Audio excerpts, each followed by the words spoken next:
Hello and welcome back to the Truth or Tradition podcast. So happy that you are here. Appreciate anyone who likes or subscribes the videos. Also anybody that watches the videos. I truly appreciate you. My goal is to just do what the Lord is impressing on my heart, being able to share things that I'm learning, whether it be life lessons, talking about my testimony, different historical things that I'm finding out, discussing them with you all, and hopefully coming to the most full understanding that we can before heaven. Cannot wait to get to heaven, but until we get there, let's learn everything that we can. So this testimony video series may be broken up a little bit, depending on time and what we get to in each video, but a testimony is essentially just saying what God has done in your life and what you've been through. Not everybody may understand or accept or even say that your testimony is false, but ultimately, you know what's truthful, you know what God's done in your life, and I want to be able to share the truth of how God has worked in my life with you. So I hope that you will enjoy this, and I hope that areas of it will uplift and encourage you as you go along your Christian walk, or if you are lost, I hope that it helps point you to the one who saved my life. So let's jump into my testimony. I was born in 1989, summer of 1989, to two wonderful parents. My mother and father were married probably about 4 or 5 years at that point. I have an older brother who was born in 86, so about a 3-year difference between us. Not super wealthy, I wouldn't say, but there was always food on the table. My dad was working a lot of jobs. Generally, he worked at least 2 or 3 jobs, one main job and then a couple of side jobs to make sure that my mom could stay home with us, which I know that she really enjoyed and we benefited from her being at home. But I really did miss my dad. I remember when he would come home from work just kind of hanging onto his pant leg. And still today, he is one of my greatest friends in this world. So I have wonderful parents that really encouraged me throughout my life, and so I remember very little about the first few years of your life. My grandfather was a pastor, and we were at church every week. I do know that Sunday night, Wednesday night, different things that the church was doing. Of course, we were there. My father was a deacon. My parents were both very involved in the church. It was a family church, so tons of, aunts, uncles, cousins.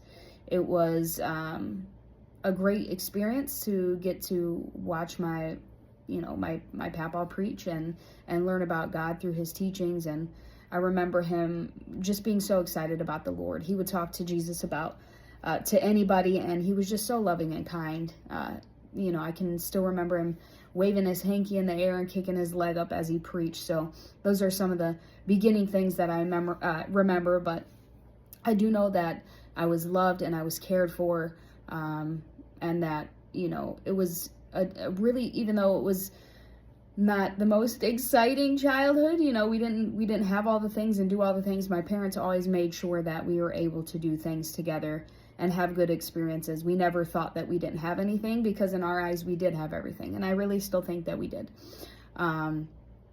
Then, we would hang out with different people and parents, friends, and this and that. But unfortunately, at the age of, I believe it was around 5, I started being sexually abused by an older cousin of mine, which is not something I was able to express to anyone for a very long time.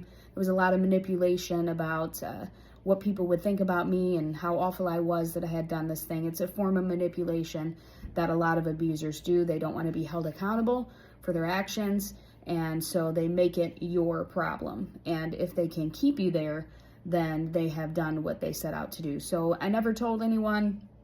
Obviously was very fearful as a child, had horrible dreams, nightmares. I would often wake up crying, and I wouldn't be able to tell my parents why, but they would come and they would pray with me and they would get me back to sleep. They would find me laying on their floor many times as I would just sneak in and just want to be close to them, to feel safe, because I was having those horrible nightmares. And I'm not exactly sure on the timeline of things, but I do know this went on for several years. And it was just something that I never thought that I could tell anybody about. So you know, kept that pretty deep down. Then I believe I was around 8 or 9 when my father got sick. He all of a sudden had these blackout seizures where we were just driving. He would drive up on the side of the road. We would be out somewhere and he would wander off. He would leave water on and do all these crazy things, and we could not understand what was going on with my dad. So I started running all these tests, doing all these procedures. Very scary time. And come to find out that my dad was having these blackout seizures. And then it was well, where did they come from? How do we fix it? Luckily, they were able to get him on some really good medications, and he has not had those anymore up until this day. So as long as he's medicated, he's able to not have those. But unfortunately, the chemical also did damage to his lungs. They're very scarred. It's like he has the capacity of one lung. He's on oxygen. All of this to say, around that time, even though I was having these feelings, I was not expressing them because there was this major issue going on. My dad is very sick. That's all that matters right now is my dad and what's going on with my dad. And we need to, be there for him. Also, of course, because my dad is not able to work, now my mom is forced into the workplace, and that kind of trickled some events where we were going to public school, but we needed to be with my mom. So we ended up going to this private school, which was essentially just a school where a lot of kids got kicked out of a public school, ended up going there to finish their education. But it was not a great school. I did not learn a lot, and I think that experience really marked a lot of my adolescent years, and especially for my brother. The friend groups that you get a part of and things like that changes your outlook. So I did very well in school, but I really wasn't doing very much. Could not wait to get out of school, was working extra hard to get out of school. So doing extra work, ended up graduating when I was 16. Really didn't date very much. I mean, I talked to a few boys, but not much going on there, which was totally fine with me. I played sports and hung out with friends, went to Applebee's, went to movies. All I can say is around 15, 16, things just really started to get very heavy for me. I was feeling all this pain inside, hurt, and I did not know how to express it. I started cutting, started smoking cigarettes, and just was lashing out in a lot of ways. And so 16, from being 5 to being 16, this is well over 10 years that I have not talked about what's going on in my life. And, I'm writing this pitiful, dark poetry, feeling like life is not important. I had started to distance myself from going to church. One of the worst things about church was the fact that my abuser went to church with me.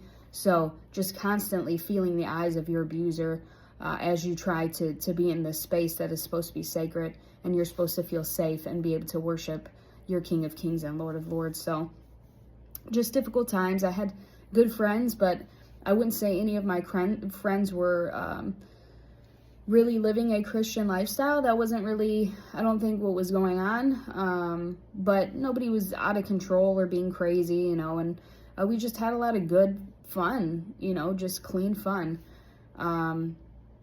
Anyways, it got to a point at age 16 where I just could not take it anymore. I ended up revealing to my mom what had happened, and then she told my dad, we told my family.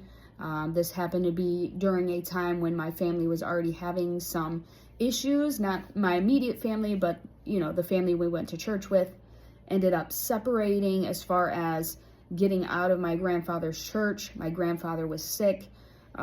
Just a lot going on, tons of stuff going on. So anyways, we didn't end up approaching this subject with the abuser and or the abuser's parents because we are well past the 10-year mark and was not able to actually really do anything legally.